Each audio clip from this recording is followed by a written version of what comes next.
کریم صلی اللہ علیہ وسلم نے اور اللہ کریم نے فرمایا دیکھو دائرہ کار بھی الگ الگ ہے.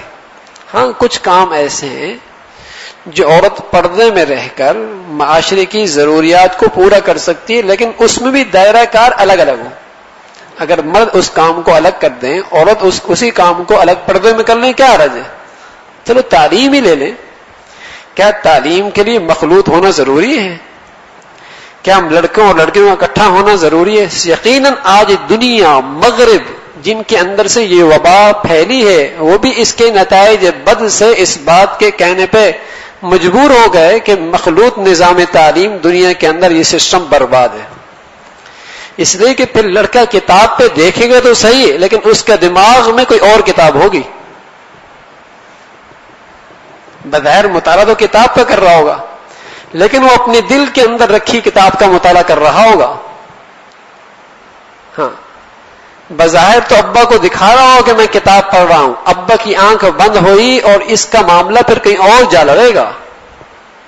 یہ اس مخلوط نظام کا زہر ہے جو آج ہمارے معاشرے میں سرایت کر چکا، جس نے بچیوں کو برباد کر دیا، نوجوانوں کا شباب داغدار کر دیا.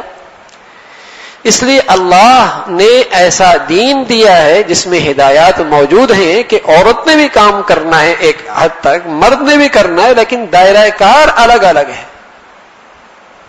ان کے اندر ایک دیوار حائل ہو جو پردے کی ہو، علیحدگی کی ہو، مخلوط نہ ہو. جہاں مخلوط نظام ہوگا تو گھر اجڑ جائیں گے، نہ تعلیم ہوگی نہ ترقی ہوگی. پھر وہی ہے، ابھی میں ایک واقعہ پڑھ رہا تھا، بڑا سبق آموز. اصل میں مغرب کی تہذیب آج کی دنیا کے لیے سبق آموز بھی ہے، عبرتناک بھی ہے. فاعتبروا یا اولی الابصار، ہے کوئی عبرت پکڑنے والا. نوجوان بیٹی، اس لیے کہ وہاں تو قانون ہے نا کہ بیٹا 12 سال بیٹی 12 سال کے بعد آئے تو قانون انہیں کہتا ہے کہ مجھے بلاؤ اگر تمہیں ماں باپ کچھ کہیں تو. وہ غلط لین میں پڑ گئی، جسے دنیا عشق کہتی ہے، جو حقیقت میں فسق تھا اس میں پڑ گئی. ماں باپ نے چاہے اسے بیلجیم لے جائیں، اس ملک سے نکال کر، ماحول بدلے گا تو سوچ بدلے گی. جب لے کے جانے لگے تو موبائل تو ہاتھ میں تھا، اس نے چپکے سے فون کر دیا کہ میرے ماں باپ مجھے اغوا کر کے جا رہے ہیں. پولیس آئی، ماں باپ کو جیل میں ڈال دیا، اس کو اشنا کے ساتھ بھیج دیا. یہ سبق آموز ہے، عبرتناک ہے. یہ مخلوط نظام زندگی کے نتائج بد ہیں جسے آج مغرب ہمیں دے رہا ہے، تاکہ یہ بھی اجڑ جائیں، ان کی نسلیں برباد ہو جائیں، ان کے گھر اجڑ جائیں، ان کے تعلیم خانے برباد ہو جائیں. یہ آج اسکول کالج کے باہر رینجرز کیوں کھڑی ہوتی ہے؟ کیوں کھڑی ہوتی ہے؟ ہر اسکول کالج لڑکے نکلتے ہیں، لڑکیاں نکلتے ہیں، رینجر بھی ساتھ کھڑی ہوتی ہے. اگرچہ اس کے چرچے نہیں ہیں مدرسے کے سامنے، تو ایک بھی کچھ ہو جائے، جسے کہیں کہ کوئی گدھا بھی مر جائے تو آواز آتی ہو گدھا مار دیا انہوں نے. لیکن یہاں روز اسکول کالج یونیورسٹی میں جو قتل و غارت ہو رہی ہے، اس کا پروپیگنڈا نہیں ہے. ہر اسکول کالج کے سامنے رینجرز کیوں؟ پتہ ہے کہ بیٹیاں اغوا ہو رہی ہیں، بہنیں جسے کہیں کہ انہیں کی عزتیں لوٹی جا رہی ہیں. یہ اس مخلوط نظام تعلیم کا اثر ہے. اس لیے اللہ نے انسانی معاشرے کو اس گندگی سے بچانے کے لیے ہر ایک کا دائرہ کار الگ الگ. وقرن فی بیوتکن ولا تبرجن تبرج الجاہلیۃ الاولی. جاہلیت کی طرح، جاہلیت میں یہ تھا کہ عورتیں اپنا دوپٹہ کرتی تھیں اور دوپٹے کے دونوں شانوں کو پیچھے کمر کی طرف ڈال دیا کرتی تھی، سینہ کھل جایا کرتا تھا. لیکن آج کی مخلوق تو اس سے بھی آگے بڑھ گئی، اس نے دوپٹے کی ضرورت ہی محسوس نہیں کی. وہ تو پھر بھی زمانہ جاہلیت میں، جسے قرآن تبرج الجاہلیہ کہہ رہا ہے، دوپٹہ سر پہ رکھتی تھی لیکن اس کے دونوں شانے پیچھے کمر کی طرف ڈال دیا کرتے تھے، سینہ کھل جایا کرتا تھا.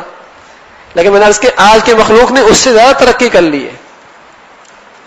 تو اس فتنے سے بچنے کے لیے ایک تعلیم یہ دی کہ وقرن فی بیوتکن، اور ایک تعلیم یہ دی کہ غیرت یہ مومن کا سرمایہ ہے. یہ مومن کا سرمایہ ہے. اپنے گھر کے معاملات کو غیرت کی بنیاد پہ رکھے. حضور علیہ الصلوۃ والسلام نے فرمایا کہ 3 لوگ جنت میں نہیں جائیں گے، بلکہ فرمایا ثلاثۃ لا ينظر اللہ تعالی الیہم یوم القیامہ. 3 آدمیوں پر اللہ نظر کرم قیامت میں نہیں فرمائیں گے.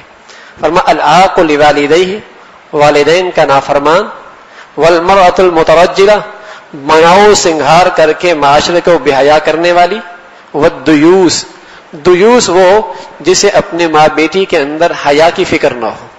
فرمایا یہ تینوں شخص جنت میں نہیں جائیں گے. تو فرمایا اپنے گھر کے نظام کو غیرت کی بنیاد پہ رکھو.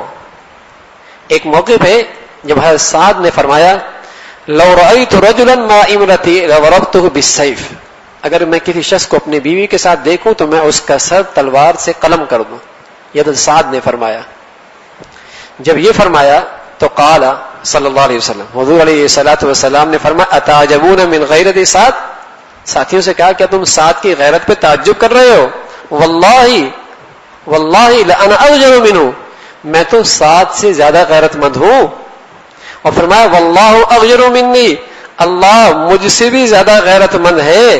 اور پھر رسول کریم صلی اللہ علیہ وسلم نے فرمایا ان اللہ یغار وان المؤمن یغار، اللہ غیرت مند ہے اور مومن بھی غیرت مند ہوا کرتا ہے.